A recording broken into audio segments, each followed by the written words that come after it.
telebirrii fi national ID akkamii wal irrattidhaan na waliin tura.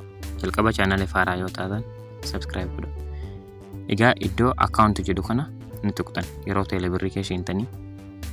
Ergasii kan jalqaba kana jechuudha. Asitti verify or upgrade with faayidaa kan jedhu kana ni filattanii yookaan ammoo isarratti tuqxanii. Itaan sudaan iddoo kana irratti jechuudha lakkoofsa faanii keessan galchitanii send code jettanii. Ergasii koodiin wahiidhaa lakkoofsa bilbila keessan irratti ni ergama. Lakkoofsa san iddoo kana irratti galchuudhaan verify kan jedhu tuqxanii. Egaa itti aansuudhaan asitti asitti alloo godhuu qofa jechuudha. Alloo kan jettu kana ni tuqxan jechuudha. Ergasii akkasitti suuraa national ID keessan ni fida. Egaa agartanii boodatti next kan jedhu kana ni tuqxanii. Egaa asitti wantoota sirreeffamuu qaban yoo jiraatan ni sirreessitanii jechuudha. Kan akka lakkoofsa manaa fa'a ni gaafata. Ergasii submit kan jedhu kana tuqxan.